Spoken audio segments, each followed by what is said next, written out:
Yo les refs, c'est Léo, j'espère que vous allez bien. Je suis très heureux de vous retrouver pour ce tout premier épisode du Farmers League podcast, mon nouveau podcast dédié 100% à la Ligue 1 Uber Eats. Alors ça fait un petit moment que j'avais envie de me lancer dans cet exercice-là. Pour ceux qui ne me connaîtraient pas, j'ai déjà une chaîne YouTube sur laquelle je propose pas mal de contenu centré autour du foot, que ce soit des vidéos analyses, des vidéos réactions, des vlogs dans les différents stades que je vais voir.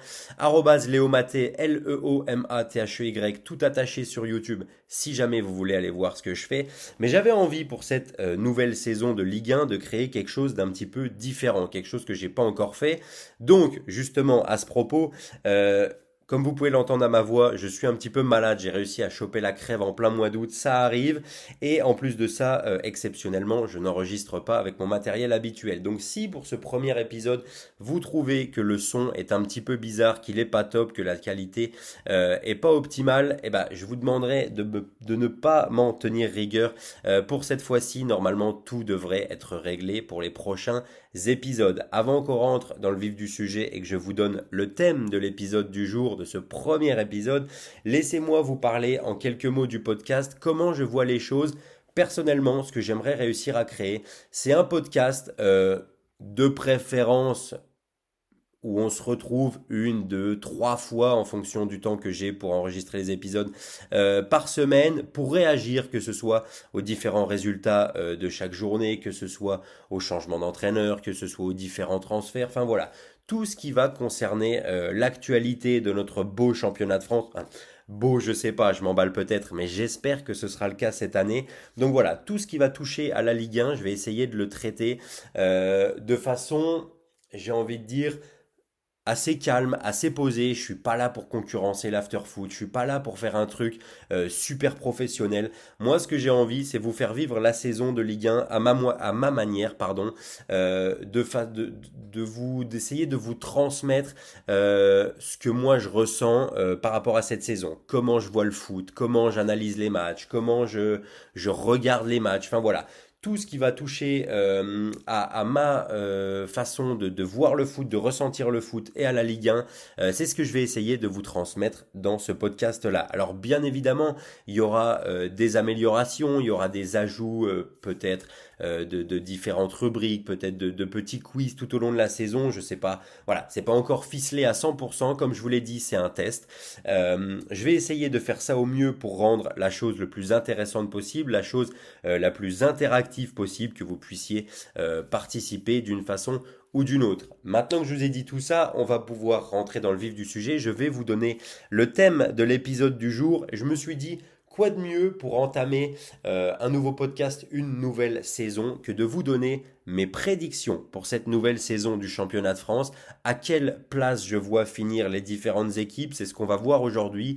On va décortiquer un petit peu ce qui s'est passé pendant cet été, les différents mouvements faits par les clubs, les différents transferts, les changements d'entraîneurs, et comment je vois tous ces changements-là affecter le classement final. Alors on va partir de la 18e place pour remonter petit à petit à la première place. Je vais vous dire pourquoi je vois chaque équipe finir à la place où je les vois finir, et on terminera gentiment par un petit mot sur les meilleurs buteurs, les meilleurs passeurs, joueurs de l'année et tout ça. Enfin, d'épisodes. Donc on va commencer tout de suite avec la 18e place. En 18e position, moi personnellement cette année, je vois Le Havre finir dernier. Pourquoi je vois Le Havre finir dernier? Premièrement parce que, alors, ils sortent d'une première saison en Ligue 1 un petit peu compliqué. Ils ont dû attendre la dernière ou l'avant-dernière journée, je crois, pour se maintenir. Donc c'était quand même pas quelque chose d'aisé. Maintenant, ils ont réussi à le faire, tant mieux pour eux. Mais personnellement, je trouve que ça va être trop short cette saison. Plusieurs raisons. Premièrement, le recrutement est beaucoup trop faible. Ils ont fait signer que trois joueurs libres, même pas des joueurs calibre Ligue 1 en plus, parce que si je dis pas de conneries, il y a un joueur de Ligue 2, un jeune U19 qui évoluait du côté de Valenciennes et un dernier joueur qu'ils ont réussi à choper, je ne sais plus où. Donc voilà, le recrutement pour moi beaucoup trop faible. Alors, Le point positif, c'est qu'on n'a pas de départ majeur à noter, donc il y a une certaine continuité au niveau de l'effectif qui pourra justement leur apporter. Deuxième point négatif, Didier Digard, le nouveau coach. Personnellement, j'y crois pas du tout. Son passage sur le banc de Nice en fin de saison, c'est pas en fin de saison dernière, c'est la saison d'avant. Moi personnellement, ouais, il m'a pas, j'ai pas été ébloui par ce que j'ai vu. Il a rien révolutionné. Alors il a ce côté un petit peu proche des joueurs, proche de son groupe, beaucoup à l'écoute. Moi, personnellement, j'ai du mal à voir en Didier Digard à l'heure actuelle un coach de Ligue 1. Je pense que ça peut être une bonne solution intérimaire hein, pour quelques matchs quand un entraîneur se fait virer ou quoi. Mais voilà, je pense pas qu'un coach aussi inexpérimenté que lui et qui a si peu prouvé puisse réussir à conduire une équipe, un effectif aussi faible que celui du Havre vers le maintien. La pré-saison, elle a été catastrophique, seulement 2 victoires en 8 matchs. Ils ont pris une fessée 6-0 face à Bochum, qui est redescendu en deuxième division allemande. Donc voilà, pour moi, il n'y a pas énormément de motifs d'espoir à l'aube de cette nouvelle saison de Ligue 1. C'est un club qui bosse bien, c'est un club qui a des dirigeants qui sont qui franchement font du bon travail, mais malheureusement, je trouve que l'équipe s'est pas assez renforcée pour se maintenir, et c'est pour toutes ces raisons-là que je les vois finir 18e. Deuxième équipe que je vois malheureusement être reléguée et que je vois finir 17e cette saison, c'est le SCO d'Angers. Le SCO d'Angers qui a été promu de Ligue 2 en terminant deuxième l'année dernière. Alors ils ont fait une belle saison en Ligue 2 avec un effectif franchement largement supérieur au reste du championnat à une ou deux exceptions près. Mais voilà, encore une fois, un promu avec un recrutement beaucoup trop faible. Alors, contrairement à Le Havre, et c'est pour moi la seule raison pour laquelle je les ai mis devant Le Havre justement, c'est que même s'ils n'ont pas fait signer beaucoup de joueurs, ils ont fait signer des joueurs qui avaient quand même une expérience de la Ligue 1. C'est-à-dire qu'ils sont allés chercher Jim Alevina du côté de Clermont, ils sont allés chercher Jean-Eudes Daoulou qui a pas mal bourlingué, qui a joué à Saint-Étienne, à Strasbourg. Donc voilà, ils sont quand même allés chercher des joueurs qui ont l'expérience de la Ligue 1, mais globalement, pour moi, je trouve que l'effectif reste trop faible. J'ai du mal à voir offensivement un joueur capable de mettre 15-20 buts dans une saison. Je pense que Loïs Diony pour la Ligue 1, c'est trop faible. Ibrahim Niane, c'est bon pour 7 ou 8 buts dans une saison. Le jeune Esteban Le Paul qu'ils ont recruté l'an dernier du côté d'Épinal. Alors, c'est un jeune formé à Nancy, c'est un jeune de la région, donc j'espère pour lui très sincèrement, parce qu'il a un parcours assez atypique, j'espère pour lui qu'il réussira à s'imposer et à faire de belles choses. Honnêtement, je le souhaite, je lui souhaite de tout cœur, mais je pense que c'est encore un petit peu jeune pour la Ligue 1. Donc voilà, j'ai du mal à voir quand un effectif est trop faible, en général, ce qui peut réussir à porter un groupe, c'est si tu as un top buteur dans l'effectif. Euh, Il y a eu pas mal d'exemples tout au long des années d'équipes qui avaient rien d'exceptionnel sur le papier, mais qui, porté par un buteur qui te met 20-25 buts dans une saison, réussit à se maintenir. Et là, personnellement, j'ai du mal à voir ça du côté d'Angers. Donc, même s'ils ont fait une belle saison l'an dernier, même s'ils ont un effectif qui globalement est légèrement supérieur à celui du Havre. Je pense que ce sera un petit peu short pour rester en Ligue 1 cette année. Donc voilà, je vois Angers finir 17e. 16e maintenant de mon classement est barragiste. J'ai mis la JOCR, champion de Ligue 2 l'an dernier après une très très belle saison sous les ordres de Christophe Pellissier. Alors, pour moi, ils ont fait un meilleur mercato que les deux clubs dont j'ai parlé précédemment. C'est la raison pour laquelle je les vois finir 16e et que je les vois pas relégués directement. Ils ont dépensé environ 4 millions d'euros. Alors, dans le mercato actuel, vous allez me dire 4 millions d'euros, ça peut paraître risible. Pour un petit club promu comme Auxerre, honnêtement, 4 millions d'euros, ça reste une somme.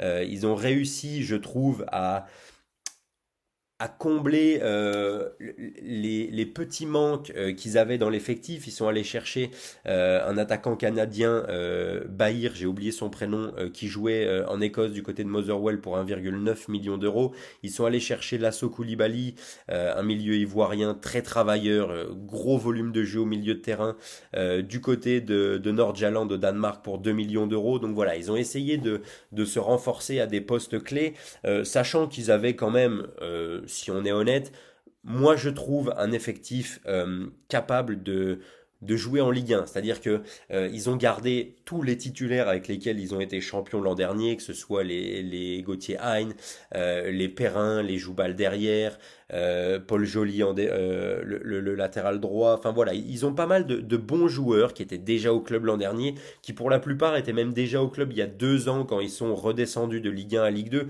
Donc il y a quand même voilà, il y a quand même un groupe qui a un vécu ensemble, il y a un groupe qui a de l'expérience justement, et je pense que tout ça, plus les nouvelles additions qu'ils ont fait et je trouve le coaching assez sensé et assez pragmatique, voilà, de Christophe Pellissier. Je pense que ça sera assez pour Auxerre pour se maintenir. Alors pour se maintenir, attention, pour ne pas être relégué directement, plutôt pour être barragiste. Après, on ne sait jamais ce qui se passe en barrage, mais voilà, je pense que la GIA a assez de qualité pour éviter les 2 dernières places et la redescente automatique. Maintenant qu'on a parlé de la GIA et du SCO d'Angers, on va parler du dernier promu, pardon, l'AS Saint-Étienne, que je vois finir à la 15e place du championnat de France cette saison. Alors, l'AS Saint-Étienne, dernier promu de Ligue 2, pour moi, c'est le promu avec l'effectif qui a le plus de qualité, l'effectif qui est le plus capable, pour moi, qui est le plus Ligue 1 ready, justement, le plus capable de rivaliser avec les clubs du championnat de France. Un peu à l'image d'Auxerre, ils ont dépensé pas mal d'argent pour un promu sur le mercato cet été. Hein, Saint-Étienne, ils ont dépensé plus de 12 millions d'euros, dont 6 uniquement pour aller chercher David Ashvili, l'attaquant géorgien qui évoluait à Bordeaux l'an dernier, qui a mis 8 buts et fait 8 passes D en Ligue 2 la saison dernière. Ils ont recruté 2 milieux offensifs. Si je vous dis pas de bêtises, il y en a un qui sont allés chercher en Autriche et l'autre, je l'ai plus de tête, je l'ai pas noté. Les deux ont été recrutés pour 3 millions chacun. Donc voilà, 12 millions dépensés quasiment uniquement, enfin même uniquement sur le secteur offensif. Ils ont également ramené de l'expérience. Ils sont allés chercher Younes Abdelhamid qui a évolué, je crois, peut-être 5, 6, 7 saisons, même peut-être en Ligue 1 avec le Stade de Reims. Alors ça reste un défenseur qui a 35-36 ans, donc ça va pas être la recrue de l'année, mais c'est un leader de vestiaire. C'est un mec qui peut t'apporter beaucoup sur et en dehors du terrain si physiquement il arrive à rester en forme.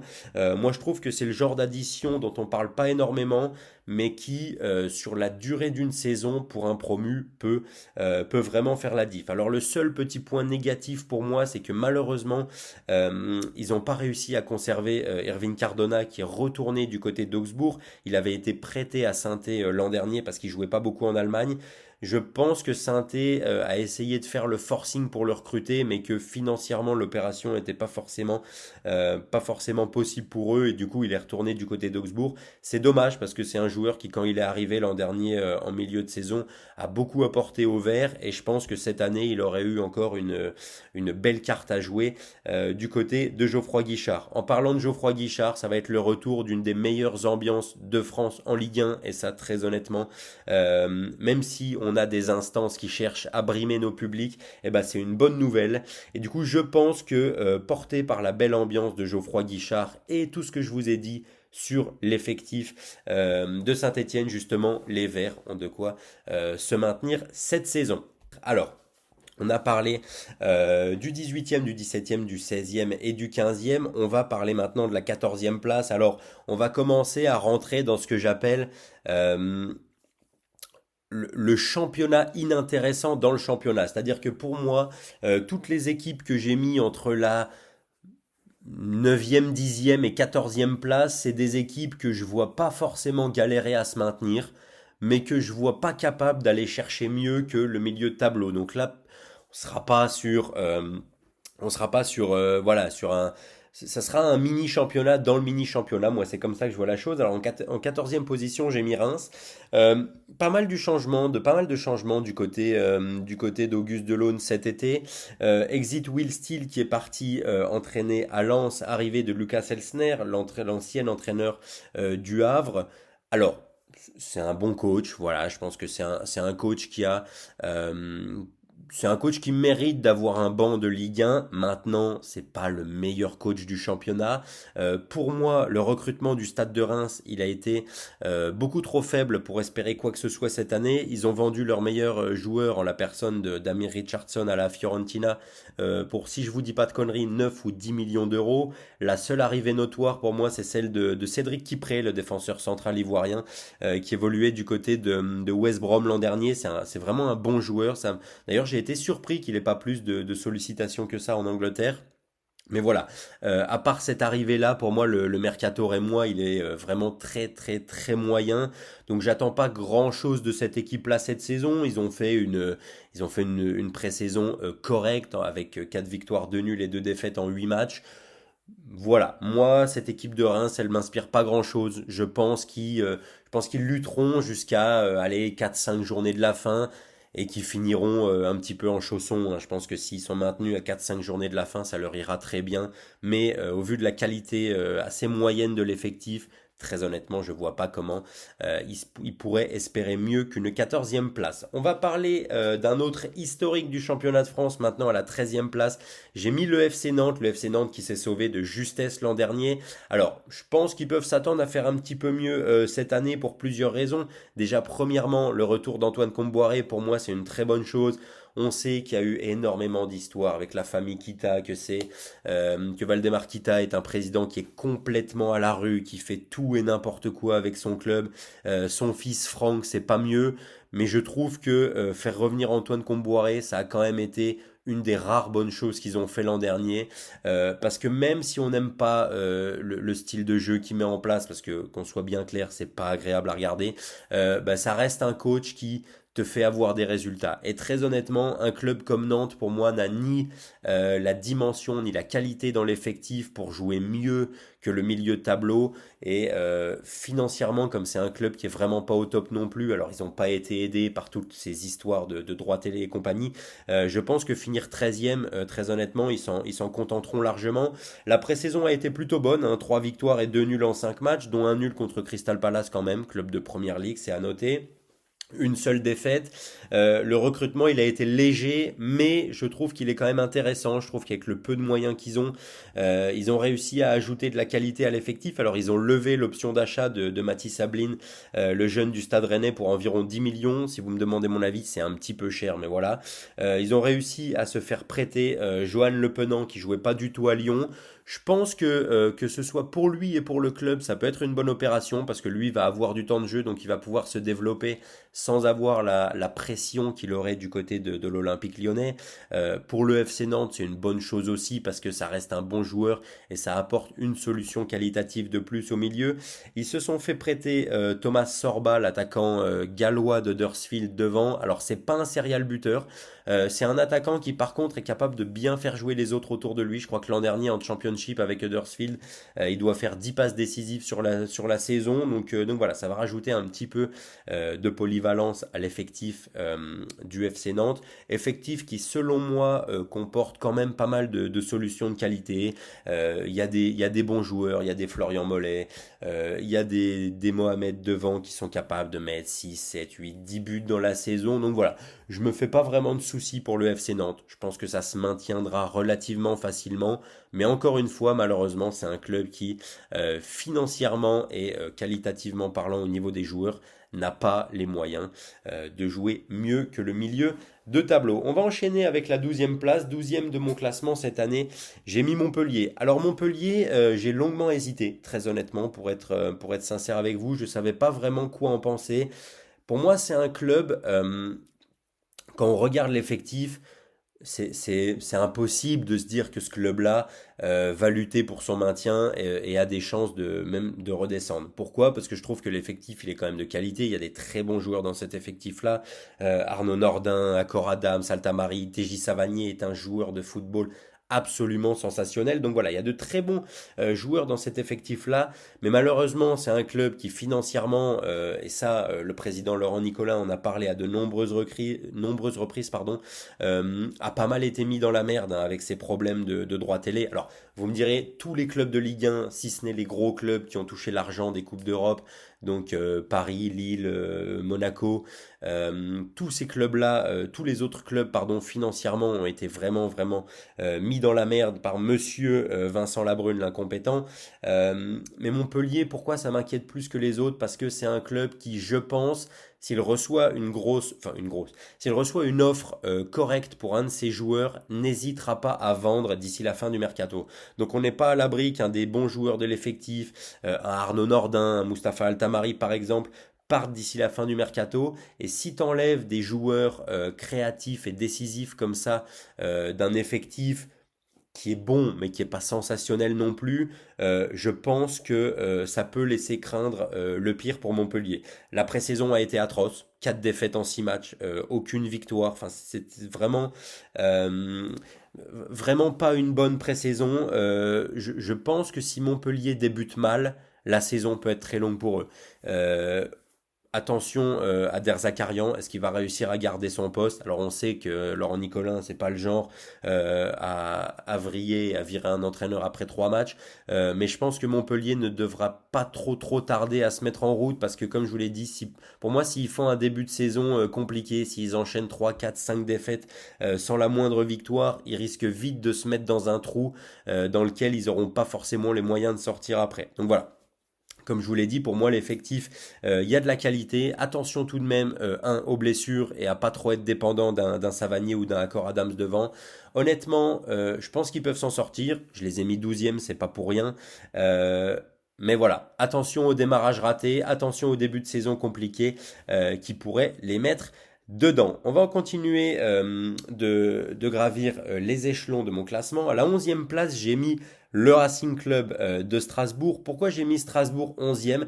J'ai hésité à les mettre un petit peu plus haut pour la simple et bonne raison que je crois énormément en Liam Rossignol, le nouveau coach de Strasbourg, ancien coach d'Hull City qui a fini 8e en Championship la saison dernière, un résultat qu'on n'attendait pas du tout. C'est un jeune coach dans la lignée de pas mal de jeunes entraîneurs anglais qui essaye de bien faire jouer son équipe, qui essaye de jouer au ballon, qui a la capacité à switcher entre un style de possession et un style de transition assez efficace.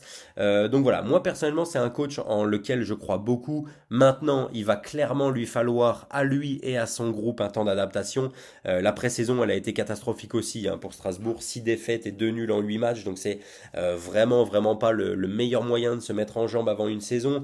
Il faut aussi prendre en compte le fait qu'il y a toujours, et ce depuis que Strasbourg a été racheté par Blueco, la société qui détient Chelsea, beaucoup de mouvements sur le mercato. Il y a toujours beaucoup de joueurs qui arrivent en prêt, beaucoup de joueurs qui partent. On ne sait jamais trop la ligne directrice qui est mise en place par les dirigeants américains. Pour le RCSA. Par moment, on se dit qu'on a des recrues qui font du sens. Là, cet été, ils sont allés chercher Guéladoué du côté de Rennes. Tu vas chercher un jeune qui connaît la Ligue 1, c'est bien. Et puis derrière, tu te fais prêter trois quatre jeunes qui sont dans l'effectif de Chelsea, qui ont quasiment jamais joué en pro. Donc voilà, malheureusement, je trouve qu'il n'y a pas une ligne directrice claire du côté de Strasbourg concernant les transferts. C'est aussi ceux dont beaucoup de supporters strasbourgeois se plaignent. Petit point positif quand même, ils se sont fait reprêter André Santos, le milieu brésilien de Chelsea pour une saison. C'est un joueur à très fort potentiel et je pense qu'il va pouvoir encore leur faire du bien cette année. Récemment, ils viennent de signer un jeune assez prometteur de Dijon, Ryan Messi. Alors j'ai vu dans le communiqué du RCSA que c'était plus dans un premier temps pour but qu'il intègre l'académie, donc je pense pas qu'on risque de le voir en pro de sitôt. Mais voilà, attention quand même à d'autres mouvements d'ici la fin du mercato. Je pense que les dirigeants ont bien prouvé qu'ils étaient capables de faire un volume de transfert assez conséquent. Donc ça m'étonnerait pas que Strasbourg se fasse reprêter 2 ou 3 joueurs d'ici la fin du mercato.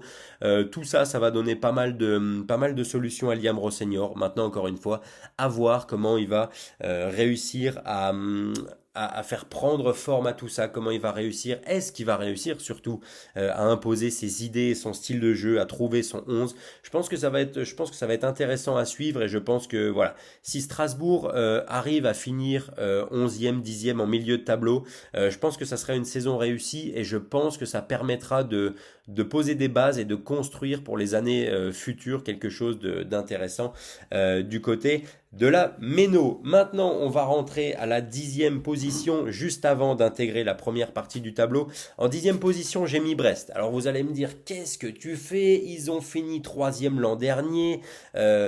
C'est justement parce qu'ils ont fini 3e l'an dernier et qu'ils vont devoir jongler cette année entre le championnat et la Ligue des Champions que je vois Brest tomber si bas cette année. Pour moi, c'est un club qui n'est pas du tout dimensionné pour jouer la Ligue des Champions. Preuve en est, ils pourront même pas jouer dans leur stade. Ça, je trouve que c'est à la fois très con et débile de la part des instances. Alors, on va pas revenir dessus, hein, c'est une politique qui a été close, mais voilà, ils vont devoir jouer leur match de Ligue des Champions du côté de Guingamp, du stade de l'En Avant Guingamp. Pourquoi je vois Brest finir 10e? Je vous l'ai dit. Pour moi, c'est un club qui est pas dimensionné pour jouer la Ligue des Champions. Je pense qu'ils sont vraiment pas prêts au fait de jouer tous les 3 jours. Les longs déplacements, parce qu'en plus cette année avec la nouvelle formule de Ligue des Champions, tu peux tomber contre des clubs, tu peux aller jouer en Arménie, enfin, tu peux vraiment jouer partout à travers l'Europe. Les allers-retours, revenir, jouer le week-end en Ligue 1. Je pense que ça va être compliqué pour Brest. En plus de ça, et même si Eric Roy fait un travail sensationnel avec le peu de moyens qui lui sont donnés, pour moi, le mercato, il n'a pas été bon du tout. Le mercato n'a pas été bon du tout dans le sens où il y a eu beaucoup de départs importants. Lilian Brassier est parti du côté de Marseille, Steve Mounier a signé en Allemagne, Satriano est retourné à l'Inter, Kamori Doumbia est retourné de son prêt du côté du Stade de Reims.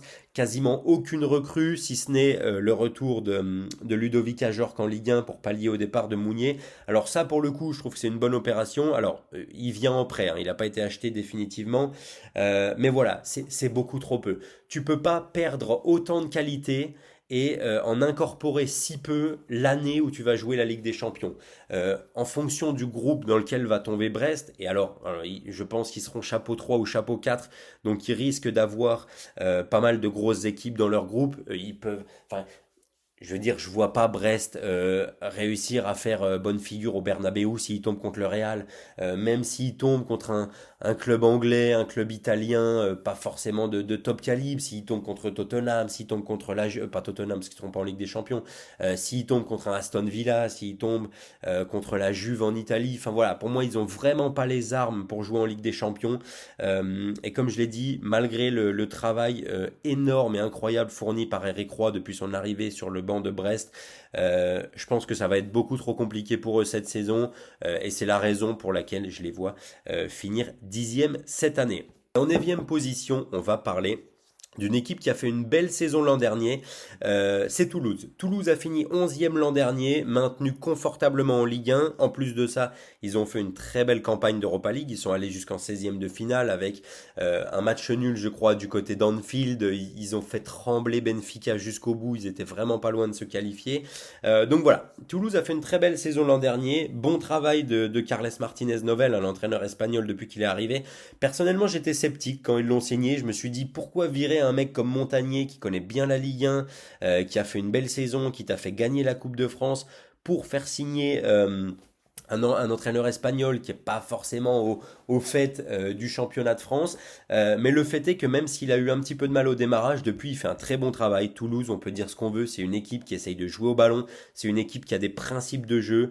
Et moi personnellement, j'ai apprécié regarder Toulouse en Ligue 1 l'an dernier, contrairement à beaucoup d'équipes devant lesquelles on se faisait chier. Je pense à des Nice, je pense à des Nantes, des Montpellier. Toulouse nous a offert pas mal de beaux matchs.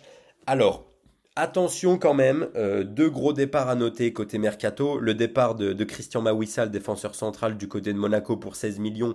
Et le départ de Ties Dalinga, l'avant-centre néerlandais du côté de Bologne pour 15 millions en remplacement de Joshua Zirkzee. Malheureusement, pardon. Je trouve que la qualité qui a été perdue là, elle n'a pas forcément été remplacée pour l'instant. Je pense qu'ils auraient vraiment bien besoin d'un ou deux renforts offensifs en plus parce que pour moi, Magri et Abouklal devant, c'est des bons joueurs de Ligue 1, mais ça suffit pas pour jouer plus que le milieu de tableau. Donc très honnêtement, je pense que s'ils ont des aspirations européennes cette saison, il va falloir qu'ils redépensent, qu'ils réinvestissent un petit peu l'argent qu'ils ont gagné dans ces transferts-là. Mais voilà, dans l'ensemble, l'effectif est qualitatif, ça joue bien au ballon, j'ai confiance en l'entraîneur, donc je pense que aucun souci pour que Toulouse se maintienne cette année. Et comme je vous l'ai dit, ils étaient vraiment pas loin de gratter une ou deux places dans mon classement et de pouvoir jouer une qualification en Europe. Maintenant qu'on a parlé de la huitième place, on va parler de la huitième position. Huitième position, j'ai mis le RC Lens. Alors, vous allez me dire, Lens huitième, c'est peut-être un peu bas. Moi, je trouve pas. Moi, je trouve que c'est une année de transition pour le RC Lens. Je pense que la huitième place, c'est une place qui leur correspond assez bien. Alors, ils sortent d'une énorme période avec Francaise sur le banc qui avait fait un très très gros travail. Francaise est parti à Nice. Il a été remplacé par Will Steele. D'ailleurs, c'est une petite surprise quand même que Will Steele soit resté en Ligue 1, pour être honnête. Je le voyais bien partir en Angleterre. Je pense que lui se voyait bien partir en Angleterre aussi. Mais voilà, finalement, il a choisi de signer à Lens. Alors, je pense que pour sa carrière, ça reste un bon move quand même. Lens a fait une très bonne pré-saison. Lens a fait 6 victoires en 8 matchs. Ils ont mis 3-0 à Leicester, un club de première ligue. Ils ont fait 2-2 contre Leverkusen. Enfin, vraiment des bons résultats. Dans la manière, le peu que j'en ai vu, c'était pas vilain non plus. On sait que Will Steele, c'est quand même un entraîneur, un jeune entraîneur qui est porté sur le jeu, sur le fait d'essayer de mettre en place ses idées. C'est pas on reste derrière en attendant de pouvoir contre-attaquer une fois dans le match si on a de la chance. Non, c'est un jeu qui est proactif, c'est un jeu qui est porté vers l'avant. Avec l'effectif qu'ils ont, très honnêtement, je pense qu'il va pouvoir faire de belles choses. Alors, je dis l'effectif qu'ils ont. Ils viennent quand même de vendre Eli Wahi du côté de Marseille pour 25 millions. Donc il va falloir qu'ils recrutent offensivement. Il va falloir qu'ils réinvestissent cet argent-là. Parce que pour moi, faire une saison complète avec Sotoka et Wesley Saïd devant, c'est pas suffisant. Alors la chance qu'ils ont, c'est qu'ils sont pas en Europe cette année, le RC Lens. Donc ils vont avoir que le championnat sur lequel se focaliser. Je pense que pour eux, c'est une bonne chose. Côté arrivée, pas grand chose à signaler. Le fait d'être allé chercher Malang Sarr libre après la fin de son contrat à Chelsea, je pense que c'est pas mal. Ça reste un défenseur qui est encore assez jeune, qui a encore une marge de progression. Donc pour la Ligue 1, c'est pas mal. Ils se sont fait prêter Mbala Nzola, l'attaquant angolais de la Fiorentina. Ça aussi, je trouve que c'est pas mal. Maintenant, offensivement, ça suffit pas. Comme je l'ai dit, il va falloir remplacer Eli Wahi. S'ils peuvent trouver un buteur qui te met 15-16 buts dans une saison, je pense vraiment qu'ils ont de quoi se battre pour les places européennes. Moi, ça va être... Alors, bien évidemment, mon classement, il est fait... alors, au moment où j'enregistre cet épisode, ce premier épisode du podcast, on est le 15 août, on est la veille de la reprise du championnat. Il reste encore 15 jours de mercato. Moi, mon classement, il est en partie fait sur ce que j'ai pu voir à présent. Donc, si jamais, d'ici la fin du mercato, Lens réussit à choper deux gros numéros 9, un très bon défenseur central, peut-être que ça m'aurait fait revoir mon classement et les mettre plus haut. Mais en attendant, moi je les vois finir huitième. Je pense que ça sera un petit peu short pour jouer l'Europe cette année. Mais malgré ça, je pense que ça va être une saison intéressante à suivre pour les pensionnaires de Bollaert et surtout pour voir si Will Steele arrive à imposer ses idées de jeu sur le banc lensois. On va rentrer maintenant dans les places, alors j'allais dire dans les places européennes. Non, parce qu'en France, la septième place n'est pas qualificative pour l'Europe. À la septième place, j'ai mis Nice. Alors on vient de parler de l'ancien club de Francaise. On va parler de son nouveau club, Francaise, qui débarque sur le banc de l'OGC Nice après pas mal d'années passées du côté de Lens. Ça va être intéressant de voir s'il va réussir à mettre en place ses idées et sa philosophie de jeu de la même façon qu'il l'a fait du côté de Bollaert. Je pense que ça prendra un petit peu plus de temps. Je pense surtout qu'il aura un petit peu plus la pression que ce qu'il avait du côté de Lens, parce qu'on attendra forcément plus de lui à Nice. L'effectif, il est quand même légèrement plus qualitatif que ce qu'il avait du côté des 100 et or. Malgré les départs de Thuram à la Juve pour 20 millions et de Todibo à West Ham pour 45 millions, il reste quand même beaucoup de qualité dans cet effectif de l'OGC Nice, notamment devant. Il y a des très bons joueurs, Mohamed Ali Chaud, Jérémy Boga, Terem Moffi, Gaëtan Laborde est encore là. Enfin voilà, offensivement, ils ont de très très bonnes solutions. À noter les arrivées de Jonathan Klaus en provenance de l'OM pour 5 millions et de Tanguy Ndombele libre libre à la suite de sa rupture de contrat avec Tottenham. Très honnêtement, je pense qu'on est là sur le pari de l'été. En fait, pour moi, il n'y aura pas de juste milieu avec Tanguy Ndombele. C'est-à-dire que s'il retrouve une condition physique correcte, parce que qu'on se raconte pas de conneries, quand il était en Turquie avec Galatasaray, il était en surpoids de fou. Je pense qu'il devait avoir 10 kilos de trop, le bonhomme. S'il arrive à retrouver une condition physique correcte et surtout, c'est là le plus important, une envie de jouer au foot, une envie de jouer au ballon, je pense qu'on peut être vraiment sur une des recrues de l'année parce qu'on sait qu'il a un talent fou, ce joueur-là. Sa saison à Lyon avant de partir à Tottenham, elle était exceptionnelle. Sa première saison chez les Spurs, elle était vraiment bonne aussi. C'est un joueur qui est capable de tout faire, capable de mettre des buts, capable de taffer un milieu de terrain. Techniquement, on sent que c'est un joueur qui a traîné sur les City d'Île-de-France. C'est vraiment, vraiment très, très fort. Mais malheureusement, s'il n'arrive pas à retrouver une condition physique et s'il ne retrouve pas cette envie de jouer au foot, on peut aussi être sur le flop de l'été. Donc voilà, pour moi, il n'y aura pas de juste milieu. J'ai vraiment, vraiment hâte de le voir à l'œuvre parce que ça reste, comme j'ai dit, un très bon joueur de foot. Et je trouve qu'on en manque dans notre championnat. Donc voilà, j'ai hâte de voir ce qu'il va pouvoir apporter à cet effectif-là. Mais voilà, dans l'ensemble, l'OGC Nice a pour moi l'effectif pour jouer l'Europe. Je les ai mis septième parce que je trouve que le mercato, d'un point de vue arrivé, il n'a pas été au niveau des clubs que j'ai mis devant. Mais voilà, si Nice finit en Europe à la fin de saison, ce sera clairement pas une injustice. Ils vont jouer l'Europe, je crois qu'ils sont qualifiés, si je vous dis pas de conneries, pour l'Europa League cette saison. Donc ça va être intéressant aussi de voir comment ils vont gérer, pareil, les matchs tous les 3-4 jours avec les déplacements les jeudis, les matchs de championnat le dimanche. Voilà, j'ai hâte de voir comment ça va se passer. J'ai hâte de voir comment Francaise va articuler son équipe. En tout cas, je pense qu'il peut se passer de très belles choses du côté de l'Alliance Riviera cette saison. On rentre maintenant dans les places européennes à la 6e place de mon classement cette année. J'ai mis le Stade Rennais. Le Stade Rennais qui doit se remettre vers l'avant, hein, qui doit se remettre la tête à l'endroit après une saison très moyenne l'an dernier où ils ont fini 10e. Un changement d'entraîneur, Genesio qui part, Julien Stéphan qui revient. Là, je pense que le fait d'avoir une pré-saison complète sous les ordres de Julien Stéphan qui connaît le club comme sa poche et qui a déjà travaillé avec cette direction-là, je pense que ça ne peut être que positif. Il a eu du temps pour remettre sa vision du jeu, ses idées tactiques en place. Pas mal de départs importants quand même à noter. Martin Terrier qui a signé à Leverkusen pour 22 millions. Enzo Lefebvre qui a signé à la Roma pour 23 millions. Januel Bellossian qui lui aussi est parti à Leverkusen pour environ 15 millions d'euros. À l'heure où je tourne, c'est pas encore officiel, mais Benjamin Bourigeaud est fortement pressenti pour signer du côté du Qatar à Al Douail, si je vous dis pas de conneries, pour environ 10 millions d'euros. Je pense que ça serait un petit coup dur de le perdre quand même, parce que c'est le capitaine du club, c'est un joueur emblématique. L'an dernier, le peu de très bons matchs qu'ils font, c'est en grande partie grâce à lui. Donc voilà, je pense que ça serait un petit coup dur de le voir partir. Maintenant, on sait comment ça se passe hein, quand on reçoit des offres du golf. Financièrement, c'est difficile à refuser. Par contre, d'un point de vue arrivé, je trouve que le mercato du Stade Rennais a été très très intéressant. Pour moi, c'est un des meilleurs mercatos de Ligue 1. D'ailleurs, d'ici quelques semaines, quand le mercato sera fini, je pense que je vous proposerai un épisode où on jugera justement les meilleurs et les pires mercatos de Ligue 1. Mais voilà, en attendant, le mercato rennais, j'aime beaucoup. Léo Stigard, défenseur recruté du côté du Napoli pour 7 millions, c'est une très bonne pioche. Pour moi, c'est instant, ça passe instant le meilleur défenseur qu'ils ont au club.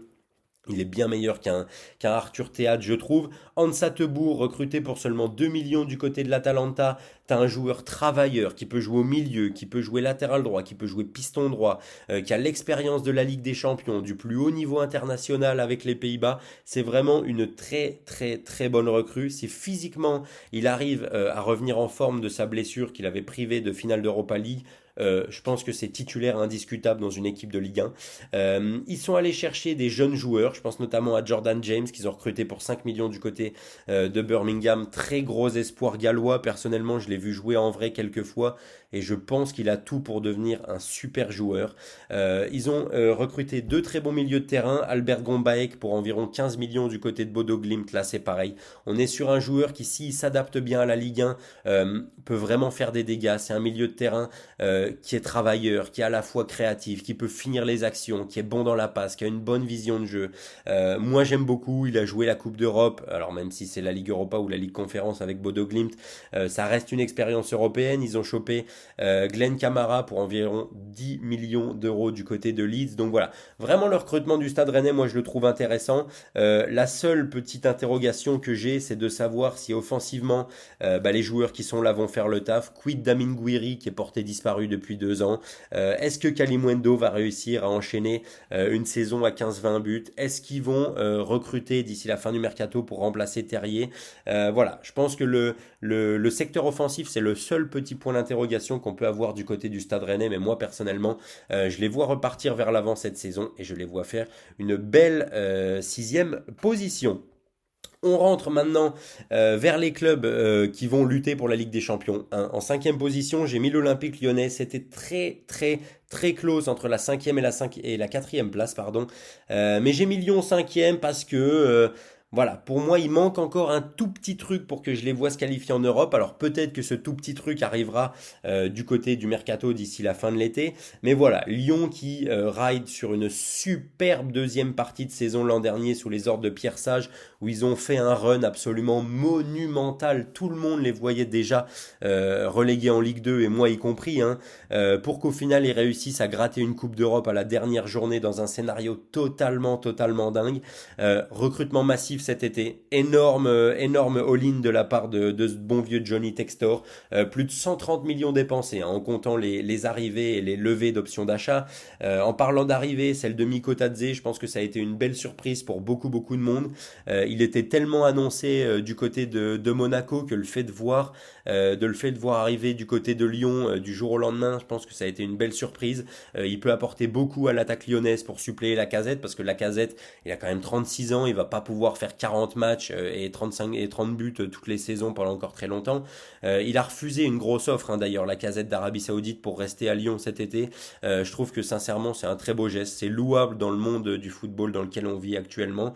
Donc voilà, je pense qu'un duo d'attaque Miko Tadze, Lacazette, avec du Benrahma, avec du Nuama, avec du Gift Orban qui est encore là, je pense que ça peut apporter énormément à Lyon cette année. Et voilà, offensivement, je me fais absolument pas de soucis pour les pensionnaires du stade du Groupama Stadium. Seul petit point négatif quand même à mentionner côté Olympique Lyonnais avant qu'on rentre dans le top 4 de mon classement.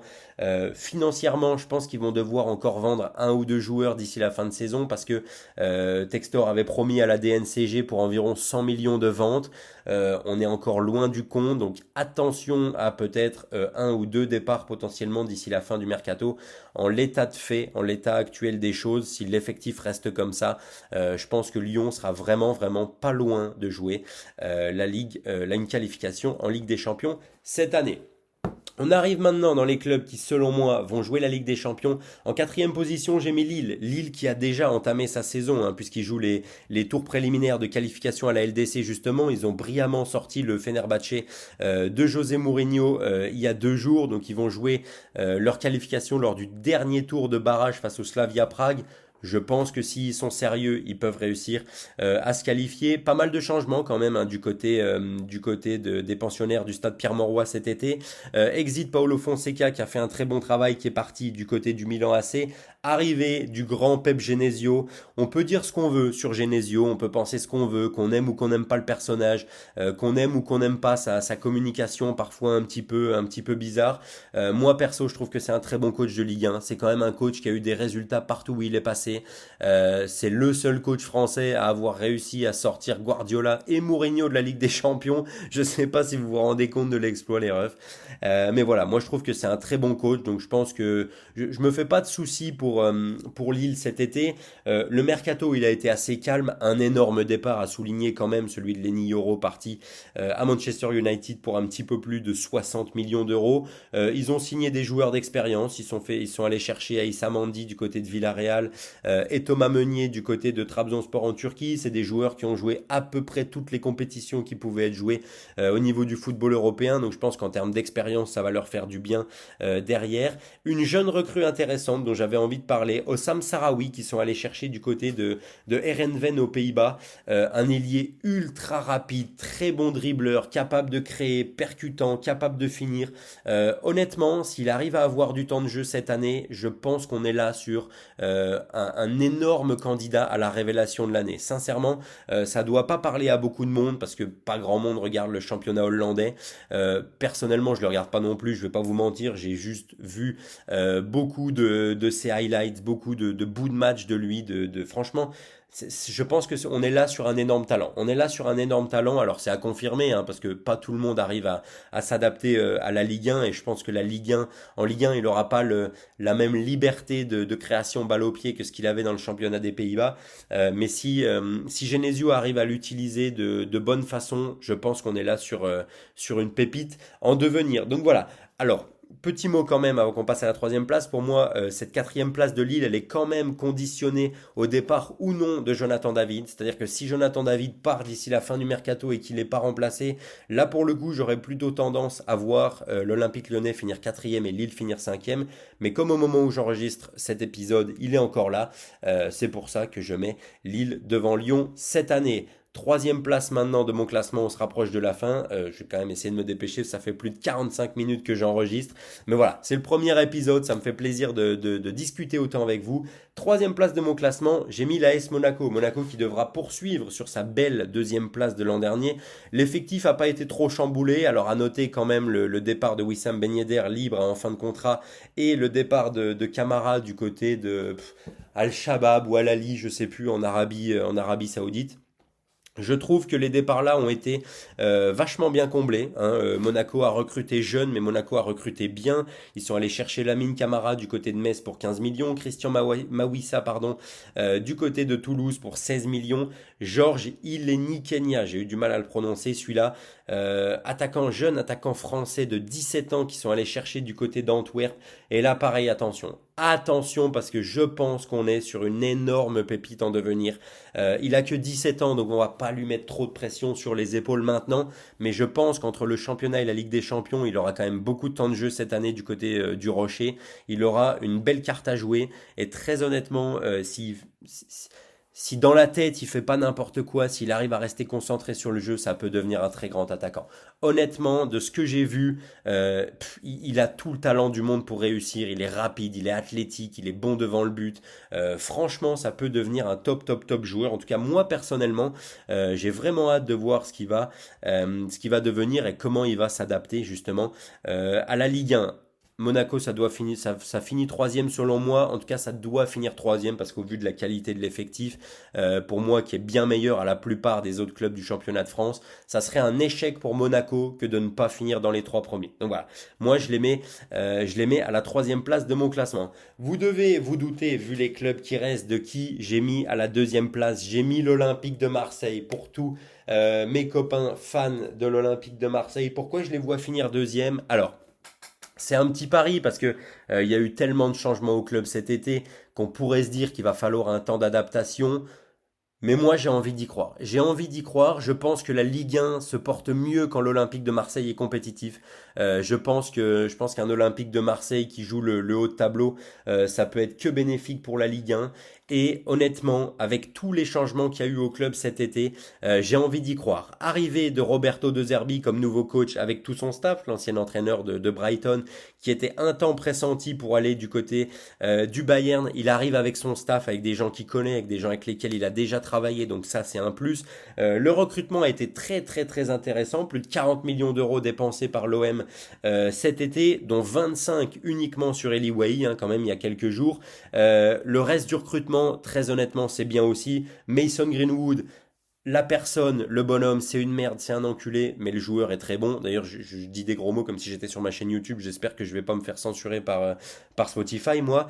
Voilà, donc La personne, je veux même pas en parler. Son affaire, je veux même pas en parler. Pour moi, c'est un mec qui devrait être en tôle. Maintenant, il y est pas. Sur le terrain, je pense qu'il va pouvoir apporter énormément à l'OM. Ils ont ajouté de l'expérience avec Pierre-Emile Højbjerg. Sincèrement, que l'OM, qui va sans Coupe d'Europe, arrive dans le même été à attirer un entraîneur comme Deserbi et un joueur comme Højbjerg, qui est quand même un joueur confirmé de Première Ligue.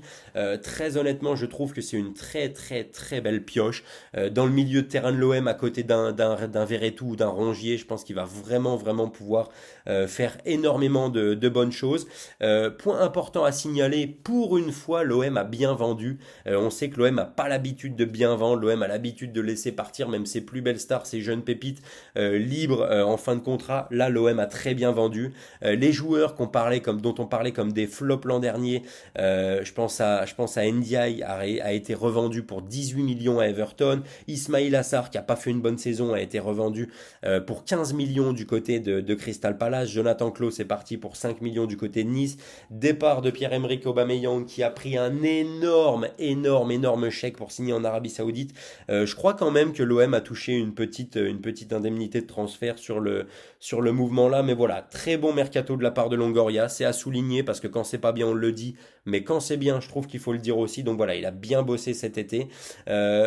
Alors, encore une fois, tout ça, ça va être conditionné au fait de savoir si Deserbi, si la méthode de Zerbi et le groupe qui va instaurer va cliquer. Moi, personnellement, je me fais pas de soucis parce que c'est un coach qui est quand même réputé pour bien réussir les premières saisons dans les clubs où il arrive. En général, avec lui, c'est plutôt les deuxièmes saisons qui coincent un peu.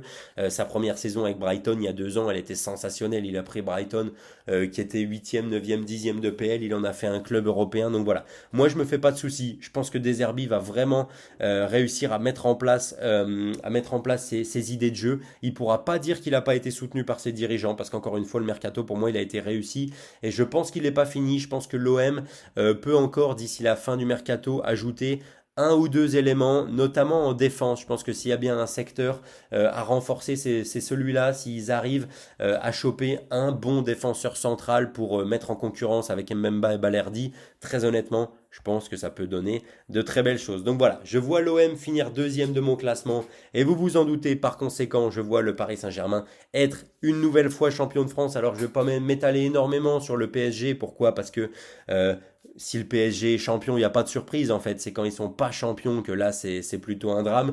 Ils ont toujours un effectif qui est largement supérieur au reste du championnat de France. Je pense qu'en plus que maintenant que Kylian Mbappé est parti, toutes les polémiques autour de lui vont disparaître et peut-être que Luis Enrique et son staff vont pouvoir bosser enfin un peu plus tranquillement, un peu plus sereinement sans avoir à penser à ce que va donner l'après-match avec toutes les histoires autour d'Mbappé. Donc voilà, le recrutement, encore 80 millions dépensés cet été par le PSG, dont 60 sur Joao Neves. Alors, pour un joueur de cet âge-là, je trouve ça cher. Maintenant, c'est quand même bien moins cher que ce qui était annoncé au début de l'été, parce qu'on en parlait, Benfica voulait en tirer 120 millions. Là, ils l'ont recruté pour moitié prix. Vu le potentiel du joueur, si ça se trouve dans 2 ou 3 ans, on dira 60 millions pour lui, c'était une affaire de fou, hein, c'était une affaire en or. Maintenant, il va quand même falloir lui laisser le temps de se développer. C'est un joueur qui a que 18 ans, c'est un jeune joueur. Alors il a déjà joué le très haut niveau avec Benfica à cet âge-là, mais voilà. En tout cas, on va lui laisser le temps. On va lui laisser le temps pour voir ce que ça peut donner. Ils sont allés chercher William Pacho, le défenseur équatorien, si je vous dis pas de conneries, du côté de l'Eintracht Francfort. Très honnêtement, je sais pas trop ce que ça donne. Je vais pas pouvoir euh, vous en dire grand chose. Je suis pas le plus grand fan de Bundesliga, même si je l'ai vu jouer une fois en vrai l'an dernier quand j'étais à Francfort. Voilà, c'est pas un joueur qui m'a fait une énorme impression, donc j'ai hâte de voir ce que ça peut donner. Maintenant, j'en attends pas énormément. Et enfin, dernière recrue parisienne de l'été, Safonov, le jeune gardien russe de Krasnodar, qui sont allés chercher pour 20 millions. Encore une fois, c'est largement surpayé. Krasnodar avait jamais vendu un joueur plus de 8 millions dans son histoire. Paris arrive et ils se font couillonner pour 20 millions pour un gardien qui au niveau européen n'a rien prouvé, mais voilà, c'est Paris, on est habitué. Le reste de l'effectif, il n'a pas bougé. Moi, ce qui va m'intéresser, c'est de savoir comment Luis Enrique va faire jouer les deux avant-centres à 80 millions qu'ils ont recrutés l'an dernier, à savoir Gonzalo Ramos et Kolo Muani. Comment maintenant qu'Mbappé il va articuler son équipe tactiquement? Est-ce qu'il va jouer à 2-9? Est-ce qu'il va jouer à 1-9? Voilà, je pense qu'il y a quand même pas mal de raisons qui vont faire que suivre le Paris Saint-Germain cette année, ça va être intéressant. En tout cas en Ligue 1, pour moi, ils ont largement de quoi finir champion et ils doivent même finir champion. Donc voilà, c'était tout pour mon classement les refs. Ça fait quand même un épisode de 53 minutes à écouter. Alors pour ceux qui arrivent au bout, un grand merci d'être resté jusque-là. C'était le premier épisode du Farmers League podcast. J'ai hâte de vous retrouver pour le second. Ce que je vais essayer de faire, ce que j'aimerais faire en tout cas, c'est de poster au moins 2 fois par semaine, dont un podcast le lundi ou le mardi, où on reviendrait sur les résultats de la journée précédente. Je pense que ça peut être bien pour suivre un petit peu les résultats, comment chaque club évolue, les performances des joueurs, etc. Et à côté de ça, un deuxième podcast, probablement un deuxième épisode dans la semaine, probablement le vendredi avant le début de journée, où on parlerait des rencontres à venir, où on ferait un petit point sur l'actualité, les blessures, ce qui s'est passé pendant la semaine, etc. Donc voilà, en tout cas, n'hésitez pas à me donner vos feedbacks sur Twitter. Si vous voulez le Twitter, @leomate, Leomathey, n'hésitez pas à venir me dire sur Twitter ou même dans les commentaires de ma chaîne YouTube d'ailleurs ce que vous pensez du podcast. Qu'est-ce qu'il faudrait selon vous pour l'améliorer? Alors, pour ce qui est du matériel du son, ça c'est noté. Mais voilà, n'hésitez pas à me donner vos avis d'une quelconque façon, je les recevrai de façon très positive. Chaque critique me fera avancer et me fera m'améliorer. Donc voilà, un grand merci à tous ceux qui sont restés jusque-là, les refs. Moi je vous dis prenez soin de vous, à la prochaine et on se retrouve très vite pour le deuxième épisode du Farmers League Podcast.